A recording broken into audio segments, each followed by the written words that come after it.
hitting Panama. How do you feel about that? I don't know. I think it's great. I think it's probably the lack of like ejaculation that she probably has built up that they're smelling. They're leaking out into the cabin. You know how you can smell when someone's in heat? They can smell it. What's up, guys? Welcome back to my channel. So I'm here today to talk about The Real Housewives of Potomac, Season 9, Episode 13, Rumble in the Jungle. Now, first and foremost, it seems as though Miss Mia Thornton's time on the show may be limited.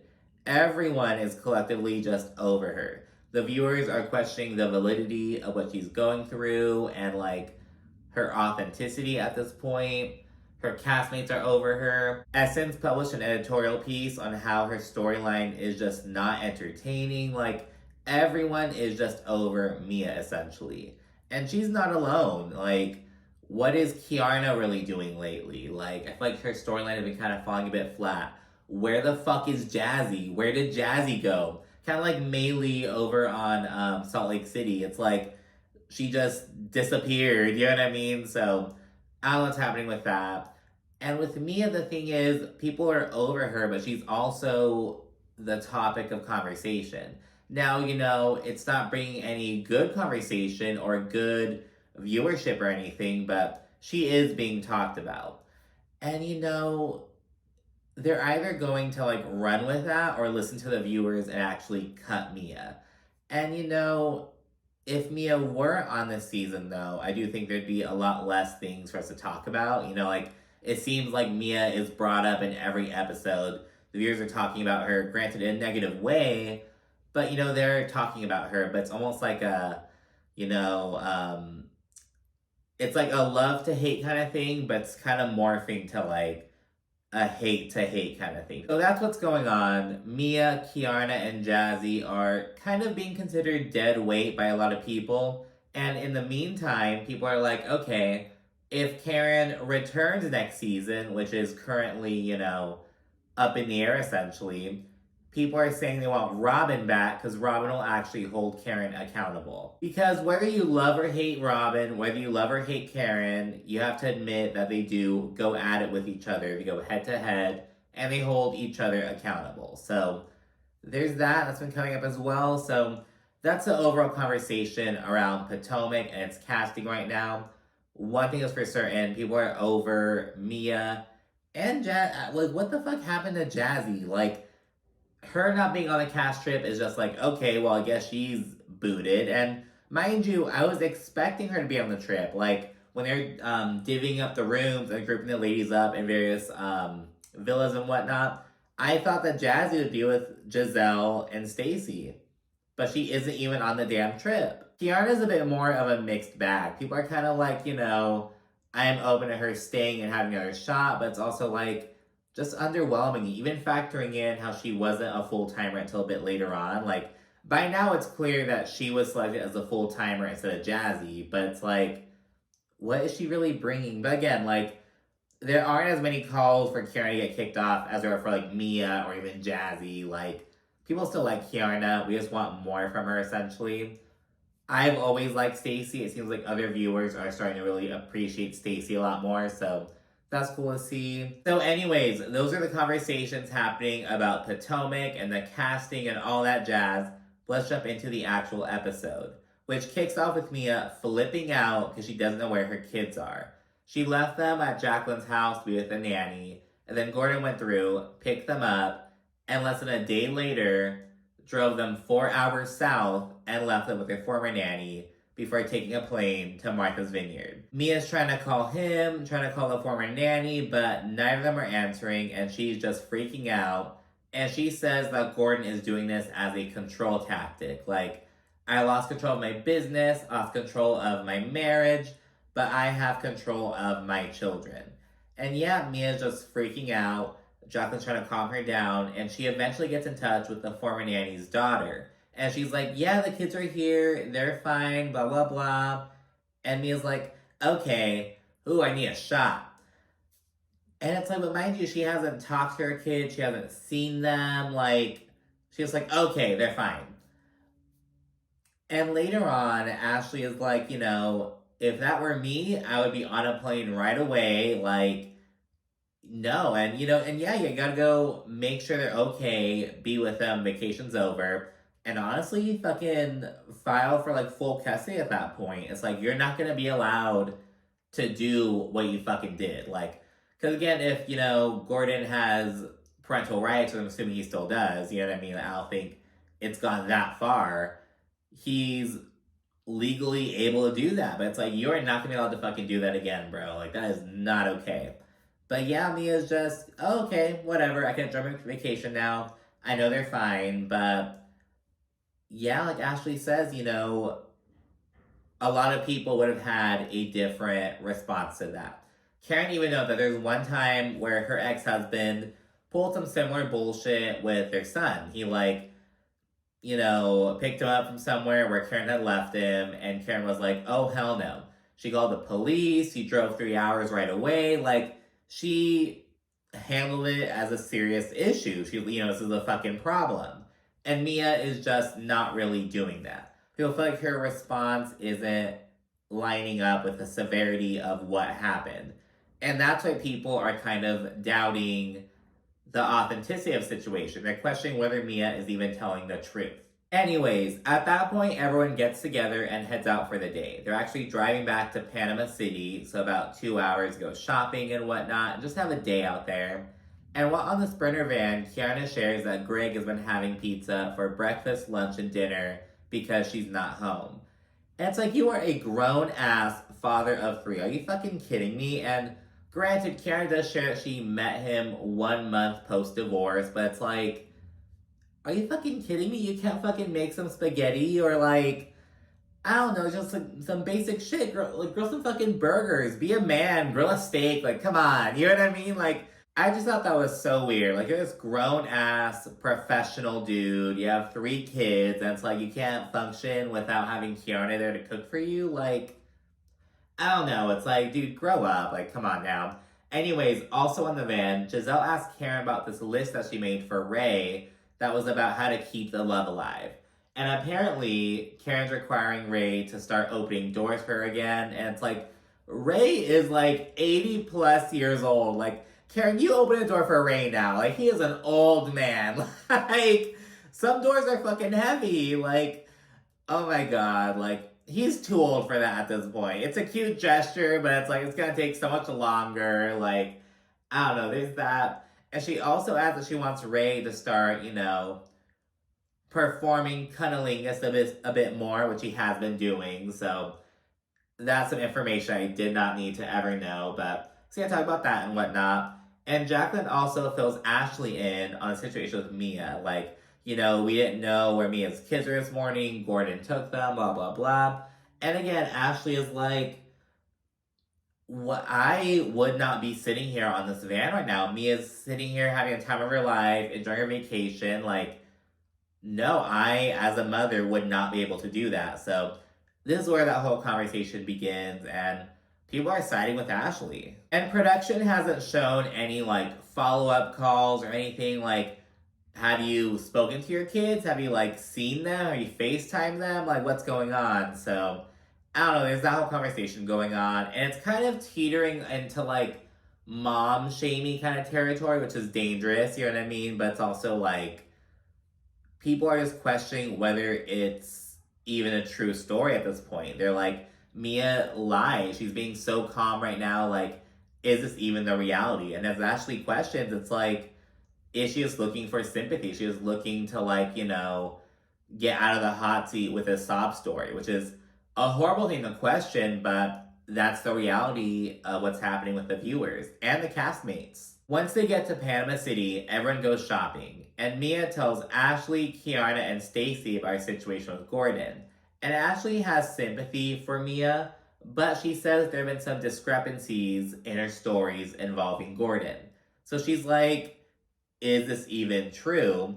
And she's also like, if I were in Mia's shoes, my ass would be on the way home right now to go get my kids and handle business. Like, I would not be here shopping for fucking hats in Panama City. You know what I mean? Like, that would just not be happening. And then, somewhat randomly, Ashley talks to Mia and says that she doesn't like how she was doubling down on her comments about Giselle's daughter. She's like, I didn't like how you handled yourself last night. Like, I was embarrassed to call you my friend, essentially. Like, I don't like how you handled that. That wasn't right, blah, blah, blah. And Mia basically says that she doesn't have the capacity to give a fuck right now. She's like, I'm dealing with a lot right now. I don't really give a shit. Like, whatever.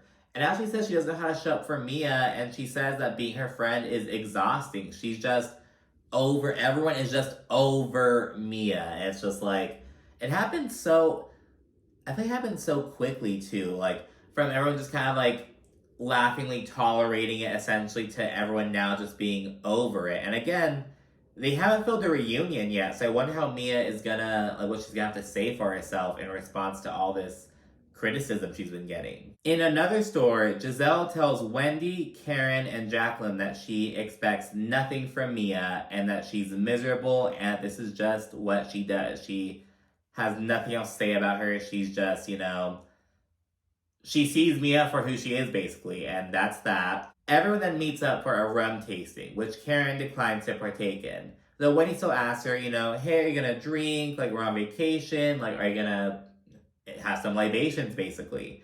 And Jacqueline's like, I mean, we're not driving. So yeah, just a little petty jab at Karen. And, you know, Karen clarifies that she isn't sober. She isn't practicing sobriety. She just isn't drinking with this group. And I wonder if it's because if she were to admit that she was sober and not drinking, it's almost like admitting she has a problem. Like, you know what I mean? And she's trying to avoid, you know, that insinuation. So maybe that's a factor in it. But anyways, Karen says that she's still drinking, just not with this group. And while there, everyone's having fun and whatnot, and they do like impressions of one another. It's a good, lighthearted time. Oh my god. I am so sorry. I apologize if I said it in that way. Stacey! I would like to apologize. I am so sorry that you feel that way. So if you felt that way, I apologize. And shortly afterward, the group asks Mia and Jacqueline if Ink is the guy that they shared. And Jacqueline's like, I mean, I don't know. I don't remember. Like, she's asked if Ink ever, like, ate her out. And she's like, oh, like, I don't remember. And it's like, bitch, what the fuck? Like, what do you mean you don't remember? And Mia's like, no, it was actually Ink's best friend who apparently Mia dated and then passed off to Jacqueline to have sex with. That's who they shared. Though she adds that the three of them did take a shower together. She, Ink, and Jacqueline took a shower, and it's like, why are we talking about this? It's just like, okay, Mia, like, good for you guys. And, you know, they are the ones who brought it up, but again, like, they overshared in the past, and it's coming back to bite them in the ass now. You know what I mean? But it is what it is. Everyone then changes at the bar and heads out to dinner. And while on the Sprinter van, Mia FaceTimes Ink, and she's like, oh, I miss you. I think as soon as I land back in the States, I'm gonna hop on another plane and come see you in Atlanta. And Mia justifies this by being like, you know, I know the kids are okay. My eldest son, he's down in Atlanta with his father. I can go see him while I'm down there. And Ink is there too, blah, blah, blah. Just, it's not a big deal. And everyone is just side-eyeing the fuck out of this. They're like, girl, go see your kids. Like, come on now. And again, it's like, especially if, you know, okay, granted, you know they're okay right now, but don't you still want to go see them right away? But instead of talking to Ink about like, I gotta go bring you that Panama pea, that Panama poon, all this shit. And it's like, aren't you gonna go check in on your kids who were abandoned by their father and then stranded somewhere? You know what I mean? Like, they're 4 hours away with their former nanny. Like, Gordon picked them up and dumped them off somewhere before leaving the state. Like, that's fucking crazy, you know what I mean? So everyone's just side-eyeing the fuck out of Mia for that. At dinner, Stacey takes a shot. And when Stacey drinks, she starts to get a little bit messy, I've noticed, which I really appreciate. But anyway, she takes a drink and she asks Kiana about her lawsuit against Deborah. And Kiana says that, look, the District of Columbia is pressing charges against Deborah, criminal charges. And I figured, you know, I'll press civil charges. I'll file a civil lawsuit to, like, you know, cover the damage to my forehead and all that stuff. And Giselle's like, but Deborah has no money. And Kara's like, well, she's gonna have to figure it out. Like, you know, that's not my problem. I'm still suing her if she's found liable. She's gonna have to fucking pay up. Like, it is what it is. Then we get a resurfacing of the conversation between Ashley and Mia. And this prompts Mia to explain to the whole group about what's going on with Gordon, about how he took the kids, dumped them off somewhere else, all that jazz. And Mia says that the kids are fine. And Wendy's like, Mia, as your friend, I don't know if Gordon is okay to be around your kids right now. Like, I don't know if this is the best decision. And again, Karen mentions how she had to kind of lay down the law with her ex-husband at one point. Like, after that one time, never happened again. But I handled it really seriously. You have to basically just show Gordon who the fuck the boss is. Like, what is okay, what is acceptable, what's unacceptable. Like, you have to put your foot down. And Mia's like, I just want my kids to be safe and to be happy, all that stuff. And Giselle swoops in and she's like, I also want my kids to be safe, Mia. And you calling them out goes against that. Like, she reconfronts Mia for her comments about her kids and how she doubled down, in fact. And Mia says that she apologized to Giselle privately. But the thing is, this isn't a private issue. This is a public issue now. You brought the issue into the public eye, into the larger group. You should apologize to the larger group and to the larger, viewing audience. Like, not to us, but like, we should know what's happening. You fucking called Giselle and her daughters out in front of us. You should apologize to her in front of us as well. You know what I mean? Like, don't call her out in public and then apologize in private. Like, that's pussy shit. You know what I mean? Like, you handle it one way, you brought it out here already. Wrap it up out there. You know what I mean? So that whole thing comes up. And then Mia's like, I'm tired of having my life be under a microscope for everyone, blah, blah, blah. And it's like, you're a fucking Real Housewife. You're a celebrity now, girl. Like, that comes along with it. Like, you say your social media is getting scrutinized. Like, sorry that you're in the public eye and basically need to have a public Instagram account. Like, sorry, you know what I mean? But that's what you signed up for. And Mia says that she's authentic and not gonna change, which is funny because, again, everyone's questioning whether or not she's telling the truth, whether she's being, real about her shit. And it's like, that's not great as a Real Housewife. We should have trust that you're telling us what's really going on. And Ashley says that Mia does things unconventionally as she challenges their belief systems. And, she's just trying to make the best decision for all parties involved. Like, Mia's just doing the best that she can, essentially. But she acknowledges that Mia may be falling short on that. She's like, similar to Wendy, and how she mentioned that, Mia, maybe now's not the best time to have Gordon be around your kids. Ashley's also like, maybe what's going on, how you're handling the situation is not best. Maybe you can be doing a better job with how you're juggling everything and just how you're approaching this whole situation, this messy ass situation. Jacqueline then swoops in to advocate for Mia, and the whole group is like annoyed as shit over this. Like, Jacqueline, stop.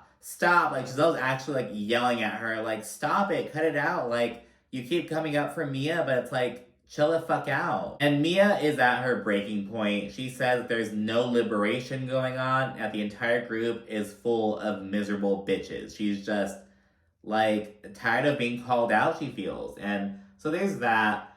And everyone just brushes off Mia's comment. They're like, look, Mia's stressed out. She's going through a lot. Whatever. Like, I'm not fucking miserable. You sure as fuck can't be talking about me. They're like, they just brush that shit off like it's nothing, basically. Because they're like, Mia is just projecting. I know what it is. Whatever. Wendy says that Mia is wilding out because she's a 613 girl, which confuses Stacy. She's like, is that an area code? But it's a shade of blonde. And I only know that because of this meme that like used to be on Twitter and whatnot. But yes, it's a shade of blonde. Mia's super blonde right now, so there's that. And the episode ends with Karen saying that Mia has a lot of work to do to repair her relationships. And she notes that Mia isn't unforgivable, but she has some work to do, and it's going to take some time. And Mia says that everyone's feelings are valid, and Karen says it's up to Mia now to make things right. And that's how the episode ends, but again, everyone is just sick and tired of Mia at this point. But that's it for this episode. Sure to like, comment, subscribe, and of course, stay tuned for more. Thanks for watching. Bye.